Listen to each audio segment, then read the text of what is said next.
Hey everyone, and welcome back for another installment of Criticisms of Lutheranism. We're studying baptism right now, and we're going to look at Ephesians chapter 5, where Paul tells us another show of baptism and what it means and what it does. So we're looking at Ephesians chapter 5, verses 25 and 26.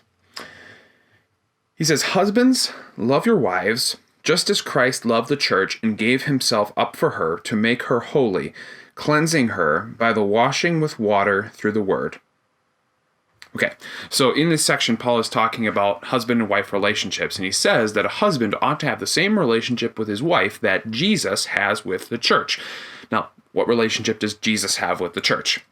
Well, Jesus came, made himself uncomfortable, like came out of heaven, put on human flesh, became fully human, experienced everything that human beings experienced, and then died unjustly, not for his sins, but for the sins of the whole world, not because the world asked him to come, but because he is completely gracious, generous, kind, and compassionate.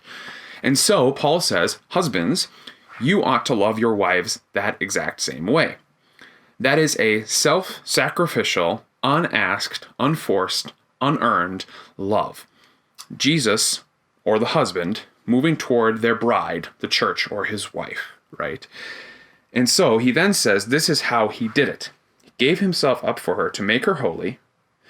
And then part of that, making of her holy, is cleansing her by the washing with water through the word. So the making of a holy person happens through the washing with water in the word, which is baptism. So, two things you should notice about this. First of all, baptism does something. It cleanses, right? It makes holy. It forgives sins. It brings someone into the family, right? It is active. And secondly, you should notice that Jesus is the one who does this. It says Christ gave himself up for her, and continuing the next participle, cleansing her by the washing with water in the word. In other words, Jesus Christ is the one cleansing her with the washing with water and the word. Now, we as Lutherans believe that when a baptism happens, that is God who is baptizing that person. Yes, the pastor or somebody else's hand is there taking the water and putting it on another person. But Jesus is the one active in that moment. In the same way that when a preacher opens his mouth and speaks Jesus' words, yes, his tongue and lips and breath are making sounds, but they are Jesus' words, right?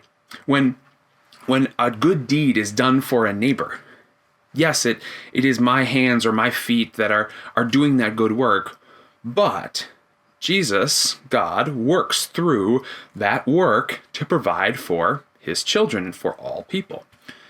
Notice that when we pray in the Lord's Prayer, "Give us this day our daily bread," God doesn't just zap daily bread in front of us. No, he works through all the other people around us. And yes, it is them working, but it is God who works behind all those things. And that's why we would say that baptism is not something we do, or something even that the pastor does. It's something that God does. So that's Ephesians 5. Join us for our next installment of Criticisms of Lutheranism on baptism.